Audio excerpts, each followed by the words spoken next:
South India Shopping Mall the Wedding Mantra సరికొత్త wedding collection South India Shopping Mall. నమస్కారం, welcome to I Dream Media. Dharma Margam with Vijitha కార్యక్రమానికి స్వాగతం.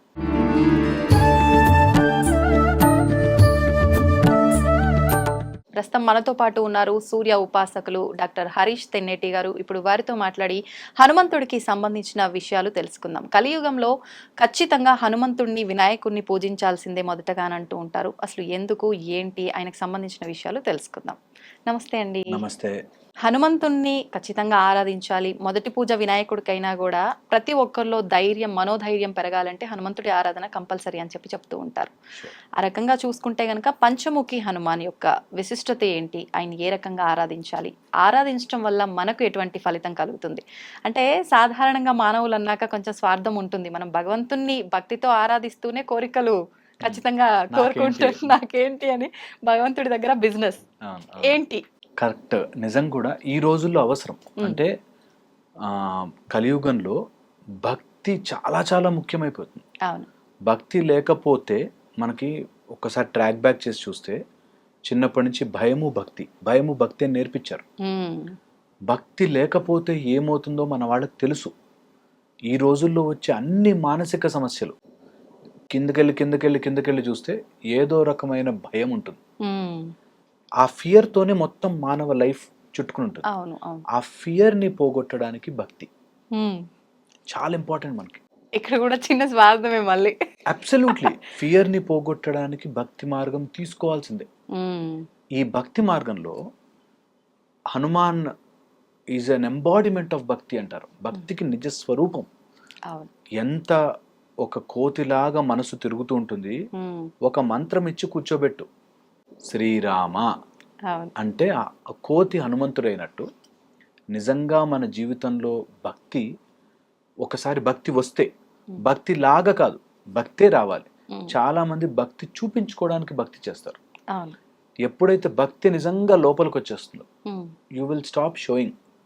ఏంటంటే అసలు నిజమైన భక్తి, అసలు నిజంగా భక్తి ఉంటే హనుమాన్ ఇలా స్మాల్ అయిపోతాడు రాముడి ముందు.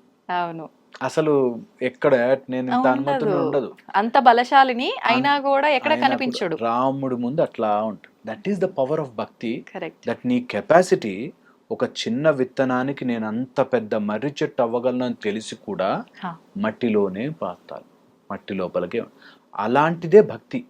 దట్ నా లోపల ఉండే స్ట్రెంగ్త్ పెరగడానికి నాకు భక్తి అవసరం. అందులోనూ పంచముఖ హనుమంతుని యొక్క ఆరాధన రెగ్యులర్గా అందరూ చేసేటట్టుగా కాకుండా నిజంగా అర్థం చేసుకుని గనక చేయగలిగితే, సాధనా రూపంలో తీసుకుని చేయగలిగితే చాలా పవర్ఫుల్. ఫస్ట్ వచ్చేసి గెలవడానికి ఈ రోజుల్లో మనకు అవసరం గెలుపు. హనుమంతుడు మధ్య లోపలే తూర్పు ముఖంగా పెట్టుకున్న హనుమంతుడు నిజంగా కూడా గెలుపుకి, విక్టరీకి, శత్రువులని ధ్వంసము చేసి గెలుపు కోసమే అవతారం. మొత్తం రహస్యం మీరు హనుమంతుడు చూస్తే ఎక్కడెక్కడ రాక్షసులు ఉన్నారో అక్కడక్కడ వెళ్ళి మొత్తం అందరినీ ఫినిష్ చేసేస్తారు. అలాగా మనము ఫస్ట్ గెలవడం. అన్నిటికంటే ఎక్కువ కిక్కిచ్చేది లైఫ్లో గెలుపు. ఆ గెలుపు రావాలంటే నిజంగా కూడా చాలా మందికి మందు, సిగరెట్, ఆల్కహాల్, లేకపోతే ఆలోచన ఒకరినేదో డామినేట్ చేస్తే కిక్ అనుకుంటారు. నిజంగా గెలిస్తే అసలు ఉండే కిక్ వేరు. అలాంటి గొప్ప అద్భుతమైన శక్తి హనుమంతుల వారి రూపంలో మధ్యలో ఉంటాడు పంచముఖి హనుమంతుడు. మీరు అన్నట్టుగా గెలుపు నిజంగా చాలా హ్యాపీనెస్. కానీ అది గెలిచిన వాడికి అర్థమవుతుంది, వాడు చెప్పినా విన్నవాడికి ఏముందిలే ఎప్పుడు అంతే. అందుకే మనకి ఇప్పుడు భగవద్గీత అయినా కానీ ఏదైనా కానీ వినేవాళ్ళకే చెప్తారు. అర్జునుడికే చెప్పాడు, మిగతా అందరిని పిలిచి చెప్పలేదు. ఎందుకంటే నువ్వు అర్జునుడిగా మారినప్పుడే కృష్ణుడు ఉద్భవిస్తాడు. అంటే వినడానికి కూడా అక్కడ అర్హత కావాలి, రెడీనెస్ కావాలి. First readiness. నేను వింటాను, పోని చెప్పు అనేటట్టుగా ఉంటే, కృష్ణ నేనేం చేయలేకపోతున్నాను, నువ్వే నాకు కాపాడు అనే స్టేజ్ వచ్చినప్పుడు అప్పుడు పల్స్ చూసి డాక్టర్ వచ్చినట్టు నిజంగా వస్తాడు. నిజంగా భక్తిలో ఉండే గొప్పతనం అది. గంధమాదముని పర్వతం మీద అలా కూర్చో హనుమంత అంటే అలా కూర్చుని వెయిట్ చేస్తూ ఉంటాడు రాముడి కోసం. So point is you have to ఆ రెడీనెస్. నా రాముడు వస్తాడు అనే రెడీనెస్. అలా ఉండే హనుమంతుడు power to win over enemies. శత్రువులని ఎలాంటి శత్రువైనా సరే ఎదుర్కోగలడు. ఉమ్, అది భక్తితో, యుక్తితో, అన్ని రకాల శక్తితో. హా, ఓకే, సురస ఎదురైనా లేకపోతే మైనాక పర్వతం వచ్చినా ఆయన హీ నోస్ ఇట్, ఎక్కడ ఎలా ఎప్పుడు ఏం ఉండాలి. బిహేవ్ చేయాలి అని తెలుసు. అది భక్తికి ఉండే గొప్పతనం. అందుకే హనుమంతుడు, ఇఫ్ యు ఇంబైబ్, హనుమంతుడి యొక్క పవర్ మన లోపలికి ఇంబైబ్ చేసుకోగలిగితే ఉమ్, అందులో ఫస్ట్ వచ్చేది మనం ఎనిమీస్ని ఇట్లా తోసి విక్టరీ వైపుకి వెళ్ళిపోతాం. కావాల్సింది అదే అది కదా. First thing. అవును. ఓకే, ఇది కంపల్సరీగా ఉంటుంది అందరికి. ఉమ్, సెకండ్, దీంతో పాటుగా ఉండే కొన్ని ఇంపార్టెంట్ అవతారాలు కలిసి ఉంటాయి. ఉమ్, అందులో నరసింహ అవతారం. నరసింహ అవతారం అంటే స్ట్రెంగ్త్, ఆ. నిజంగా బలము. ఆ బలము రావాలి. చాలా మందికి ఏవేవో చెయ్యాలంటాయి, ఉమ్, చేయలేరు. అవును. కాసేపు ఎక్కువ అంటే నాకు నడుము నొప్పి వస్తుందండి, మ్మ్. నేను కూర్చోలేనండి, నేను ఇది చేయలేనండి, ఏదైనా సరే. అవును. కానీ చేయడానికి మాత్రం ఒకవేళ మా నాన్నే నాకు అలా చేస్తుంటే ఇప్పుడు ఎక్కడో ఉండేవాడిని. సరే మీ నాన్న చేయలేకపోయాడు, నువ్వు నువ్వు చేయి. చెయ్యి కదా. ఆ, నాకు నడుము నొప్పి అండి, ఇంటికి వెళ్తే మా ఆయన కోఆపరేట్ సాకులు. చేయండి, లేకపోతే మా పిల్లలు నన్ను వాడనివ్వరండి, నుంచోనివ్వరండి, ఈ టైప్ లో చెప్తారు. అవును, అవును. సో ఆ సాకులన్నీ పక్కనకు తోసి ఉమ్, నరసింహావతారం ఫర్ ద స్ట్రెంగ్త్. ఉమ్, చెయ్యాలి అంటే గట్టిగా డిటర్మైండ్ ఉండాలి, చెయ్యాలి అనే శక్తిని ఇస్తుంది. పట్టుదల. పట్టుదల, ఆ, మొండితనం కాకుండా ఉండే పట్టుదల. ఎస్. మొండితనం ఉంటుంది. కొంతమంది రూల్ పెట్టుకుంటారు, నేను ఐఏఎస్ అవ్వాలి అనుకున్నాను అనుకో, మెథడ్ మార్చరు, ఇంకా అక్కడే ఉండి ట్రై చేసా ఫెయిల్ అయ్యా. వీళ్ళు కొంచెం పద్ధతి మారిస్తే ఈజీగా పాస్ అయిపోతారు. మా దగ్గరికి చాలా మంది వస్తారు పిల్లల్ని, వాళ్ళ పద్ధతిని చూసి ఇది ఇది ఇది ఇది చేంజెస్ చేయి, వస్తుంది అంటే సక్సెస్ అవుతారు. సో పాయింట్ ఇస్, అది చేంజెస్ చేసుకోవడానికి, కరెక్ట్ చేయడానికి వాళ్ళు రెడీ ఉండాలి. నేను ఓకే, నేను చేంజ్ అవుతాను, I will. That is the strength. మానసిక స్ట్రెంగ్త్ ఎప్పుడంటే ప్రాబ్లం వచ్చినప్పుడు నేను మారగలను, నేను ఇక్కడ ఇలా చేంజ్ చేసుకుని దాన్ని మ్యానిపులేట్ చేయగలను అని రావాలి. దానికి హనుమంతులి వారి నరసింహ అవతారం, విష్ణు స్వరూపములో నరసింహ అవతారం చాలా ఇంపార్టెంట్. దీని తర్వాత హయగ్రీవ ఈజ్ మనకి ఎప్పుడు కూడా నాలెడ్జ్. ఏది చేసినా దానిలో ఆ నాలెడ్జ్ లేకపోతే మనం ఎంత ప్రయత్నం చేసినా వేస్ట్. నిజంగా ఏదైనా తీసుకోండి, ఆ విషయం మీద మనకి నాలెడ్జ్ రాకపోతే, ఇంట్లో ఉప్మా చేయాలన్నా లేకపోతే పెద్ద రాకెట్లు నడపాలన్నా, ఆ ఫీల్డ్లో ఆ నాలెడ్జ్ లేకపోతే, మంచి ఫైటర్ పైలట్ నడిపేవాడైనా సరే వాడికి ఉప్మా చేయడం రాకపోతే రానట్టే, అంతే. సో అందుకని ఆ knowledge of the right field ఇచ్చేది Hayagriv. Knowledge of the right thing. అక్కడికి వెళ్ళాడు, ఇక్కడ ఏది మనకి సంజీవన అంటే ఏంటో తెలీదు, రైట్ నాలెడ్జ్ ఎత్తుకొచ్చాడు మొత్తం. నేను వెనక్కైతే ఊరికే పోను, రైట్ నాలెడ్జ్ నాకు లేకపోతే అన్నెసరీ దాన్ని డిస్టర్బ్ చేయను. ఏదో తీసుకెళ్తే అక్కడ కొత్తిమీర కరివేపాకు వస్తే ఎట్లాగా అన్నట్టు. So right knowledge of what you are doing అనేది ఉండాలి. అంటే మనకు అవకాశం ఉన్నప్పటికీ ఏం చేయాలి అనే అనేది క్లారిటీ ఉండాలి. దానికి హయగ్రీవ్ చాలా అవసరం, చాలా అవసరం. అండ్ మొత్తం ఎలా అయితే మనం ఆ వర్క్ ని అకంప్లిష్ చేస్తామో అనే దానికి నాలెడ్జ్ చాలా ఇంపార్టెంట్. సో దానికి హయగ్రీవ. దాని తర్వాత మనకు వచ్చేది వరాహం. వరాహం అనేది వెరీ వెరీ ఇంపార్టెంట్. దట్ ఒక డీప్ లోతు కష్టాలు ఉంటేనే పైకి ఎదగలం. ఇప్పుడు ఎల్కేజీ నుంచి వాడు పెద్దవాడు అవ్వడానికి ఈజీ, అంతకంటే కిందకి పోవడానికి ఉండదు. ఓకే, అలాగే whenever you are in deep problems, మీకే హై లైఫ్కి వెళ్ళే ఛాన్స్ ఉంటుంది. ఇది చాలా మంది మిస్ అయిపోతారు. ఇప్పుడు అన్ని బాగున్నాయి, రాగానే మీకు ఇంట్లోకి రాగానే ₹1,00,00,000 రోజు పడిపోతున్నాయి డబ్బులు. ఓకే, ఇంకేం చేయడానికి ఉండదు, కాళ్ళు కదప, జీవితం ఎంజాయ్ చేయలేం. ఎంత లోతు కష్టాల్లో ఉంటే అంత పైకి ఎదిగే ఛాన్స్. నేను అట్లా ఉండేవాడిని, అట్లా అయ్యానరా అంటే మజా, కానీ ఏం లేదండి, నాకు ఏ కష్టాలు ఉండవండి, అసలు ఏముండదు, పిచ్చోళ్ళం అయిపోతాం. సో ఎంత కష్టం దాటితే అంత గొప్పవాళ్ళం అవుతాం. ఆ విలువ కూడా అప్పుడే బాగా తెలుస్తుంది కూడా. ఎగ్జాక్ట్లీ, అప్పుడే మనం చేసిన దానికి ఒక ఫలితం. మనం చేసి ఇప్పుడు పెద్ద కాంపిటీషన్ ఉంటే అందులో సక్సెస్ అయ్యామంటే మజా. ఎవరు నో కాంపిటీషన్ అండి, నేను అలా నడుచుకుంటూ వెళ్తే నాకు అవార్డు ఇచ్చారు అంటే అసలు మనకే మజా రాదు. అంతే కదా. అందుకని వరాహము ఎలా అయితే ప్రాబ్లమ్స్ నుంచి మనం పైకి లేపుతారు, అట్లాగా డీప్ ప్రాబ్లమ్స్ నుంచి పైకి లేపుతారు. చాలా ఇంపార్టెంట్.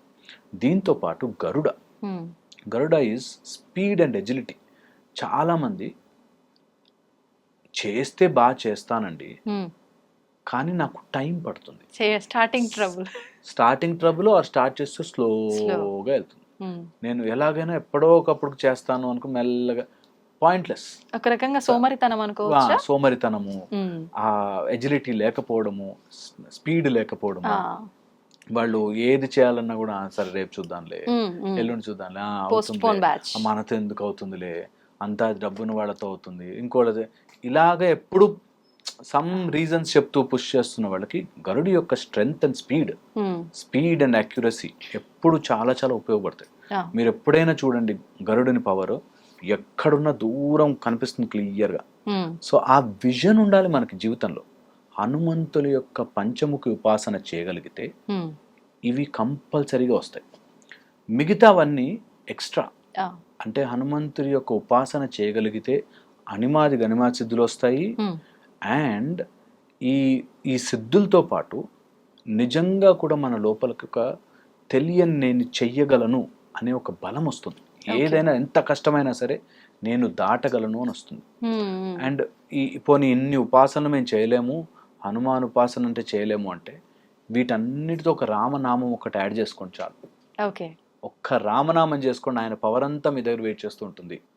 రాముడు ఎక్కడ ఉంటే ఆయన అక్కడ ఉంటాడు కాబట్టి ఆయన అలా చూస్తుంటాడు. రామ భక్తుల్ని కాపాడుకునే బాధ్యత ఆయనదే, హనుమంతుడి. మీరు ఏం రామ రామ రామ రామ అంటుండ్రు, రీసౌండ్ అయిపోండి లోపల, అణువులో రామనామాన్ని నింపండి. హనుమంతుడు ఇట్లా ప్రొటెక్ట్ చేస్తాడు, ఇట్లా కాలు పెట్టి అడ్డు పెట్టి ప్రొటెక్ట్ చేస్తాడు. అది నేను ఎక్స్పీరియన్షియల్గా ఎన్ని చూశాను, ఎక్స్పీరియన్షియల్గా అంటే అది మాటల్లో చెప్పలేము. అండ్ అలా చెప్పి ఏదో ఇందులోకి గుంజాలను కూడా ట్రై చేయట్లేదు. నాకు వచ్చిన ఎక్స్పీరియన్స్ మీకు రాకపోవచ్చు. సో వెరీ ఇంపార్టెంట్, మీరు ఎక్స్పీరియన్స్ చెయ్యండి ఫస్ట్.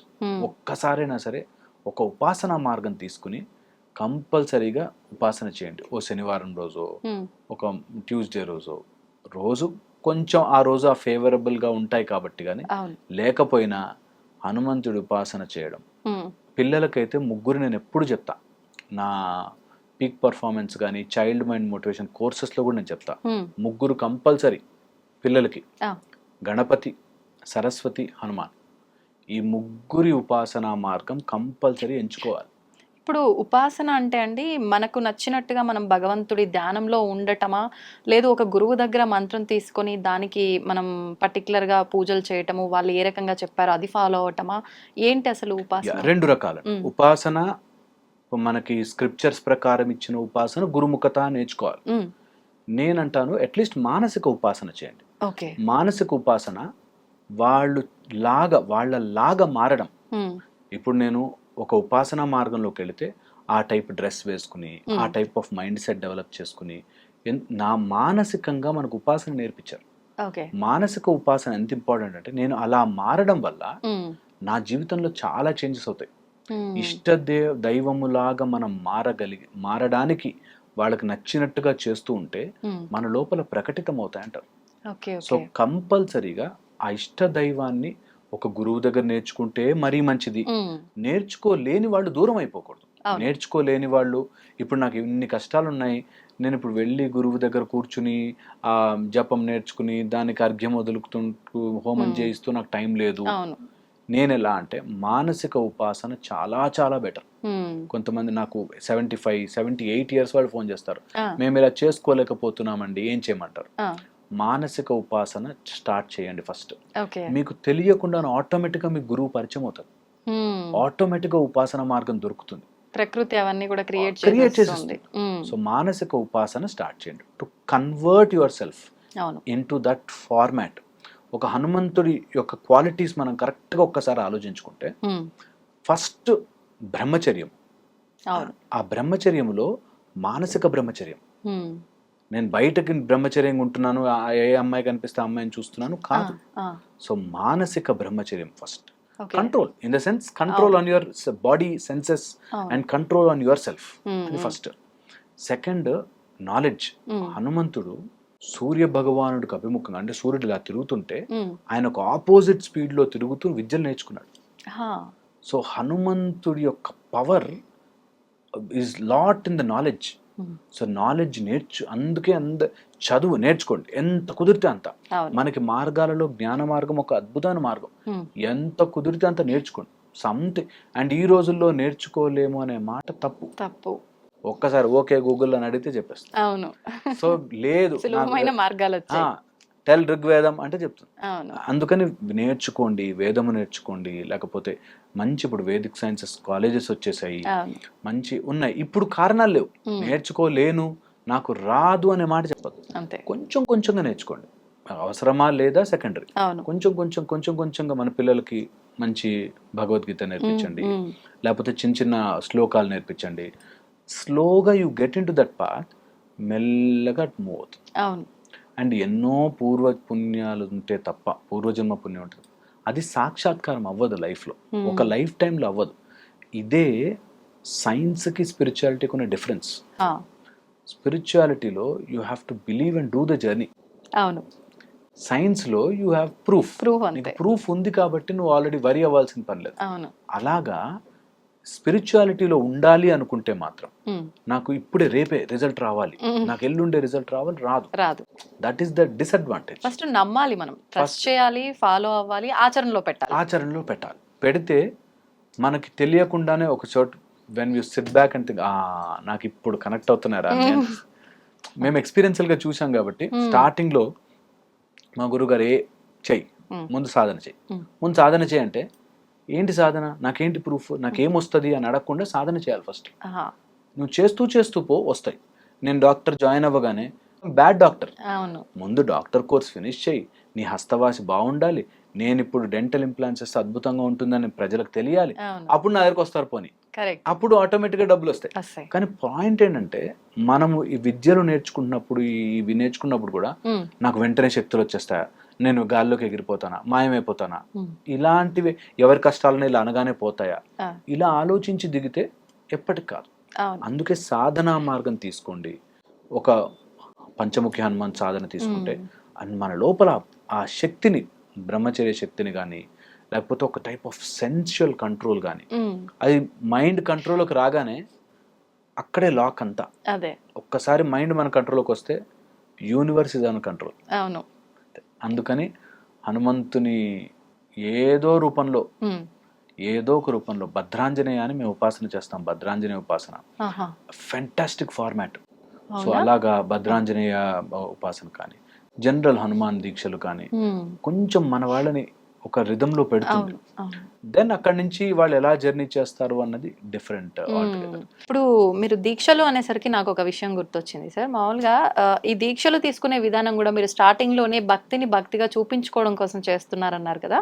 ఆ రకంగా దీక్షలు కూడా వాళ్ళకున్న వ్యసనాలు మానేయటం కోసం ఇంట్లో వాళ్ళు ఫోర్స్ చేస్తే దీక్ష తీసుకోవడము, లేదు అంటే వాళ్ళని వాళ్ళు కంట్రోల్ చేసుకోవాలని దీక్ష తీసుకోవడము చేసినప్పటికీ మొత్తానికి ఏదో రకంగా అలా ఒక స్పిరిచువల్గా స్టెప్ వేస్తున్నారు అని ఆనందపడే లోపే దీక్ష అయిపోయిన మరుసటి రోజు నుంచే మళ్ళీ యథావిధిగా మిగతా కార్యక్రమాలన్నీ మొదలు పెట్టేయటము, మళ్ళీ ఈ పోకడలోకి వెళ్ళిపోతున్నారు. ఎందుకంటారు ఇలా? అంతే కదా, కంట్రోల్. మనం మనసును ఎంత వెనక్కి గుంజితే అంత ఫాస్ట్గా వెనక్కి వస్తుంది, రబ్బర్ బ్యాండ్ లాగా. సో అందుకని ఎప్పుడు కూడా మనకి ఒక మార్గంలో స్టార్ట్ చేయడము, దాన్ని బలవంతంగా చేస్తే చేయాలని చేసేసి, కొంతమంది మొక్కు ఉంది కాబట్టి చేసేసి తర్వాత మళ్ళీ నార్మల్ అయిపోయాకంటే, దాన్ని స్లోగా మానసికంగా ఇంక్లూడ్ చేసుకోవాలి. నేను ఎప్పుడు చెప్తుంటాను, పోనీ మందు మానడానికో, సిగరెట్ మానడానికో, లేకపోతే కోపం తగ్గించుకోవడానికో దీక్ష చేశారు, వెరీ గుడ్. ఆ చేసిన తర్వాత కొంచెం కొంచెంగా వెనక్కి తీసుకురావాలి, మళ్ళీ నిజ జీవితంలోకి ఎలవ్ చేయాలి. మాకు మా గురువు గారు దీక్షలు చేసేటప్పుడు చెప్పేవారు, ఏదైనా ఒక్క చెడు అలవాటుని ఈ సంవత్సరం తుడిచి, ఈ సంవత్సరం నుంచి నేను ఇంటికి వెళ్తే నా భార్య మీద కోపపడను, తుడిచేసి దేవుడి దగ్గర పెట్టే, దేవుణ్ణి ఎలాగోలాగా వాడుకోవాలనుకుంటున్నాం కాబట్టి ఇలా నీ మెరుగుదలకు వాడుకోవాలి. మనం బెటర్ అవ్వడానికి భగవంతుడు అనే శక్తిని వాడుకోవాలి. సో నేను రేపటి నుంచి నా భార్య మీద కోపపడను, లేకపోతే మందు మానేస్తాను. స్లోగా అది మన లోపల నుంచి రావాలి. అలా వచ్చినప్పుడు అవుతుంది. లేదంటే కొన్ని రోజులు చేసాము, తర్వాత మళ్ళీ వెనక్కి వచ్చి చేసాము అనేటట్టుగానే మారుతుంది. అది మాయ యొక్క పని. మాయ మనం ఎంత దాటుదామనుకున్నా అంత వెనక్కి గుంచుతుంది, ఏదో రకంగా వస్తుంది. ఇప్పుడు ఇది మానేస్తే ఇంకో రకంగా తగులుకుంటుంది. అది మనం ఎప్పుడు చూడలేదు. ఒకప్పుడు పిల్లలు వీడియో గేమ్లకు అడిక్ట్ అయిపోతున్నారు, వీడియో గేమ్లు అన్నారు. ఇప్పుడు పెద్దవాళ్ళు బెట్టింగ్ యాప్స్కి అడిక్ట్ అయిపోతారు. సో మనస్సు చూసారు ఎలా ఏదో రకంగా తిప్పుతుంది. సో మనసు అలా తిప్పుతుంది కాబట్టి కొన్ని రోజులు బలవంతంగా మెడలో ఏదో మాల వేసుకున్నామనో బట్టలు మార్చామనో ఉంటుండొచ్చు, కానీ దాని నుంచి బయటపడడం చాలా కష్టం అవుతుంది. ఇది ప్రయత్నం చేస్తున్నారు, అది గొప్ప విషయం.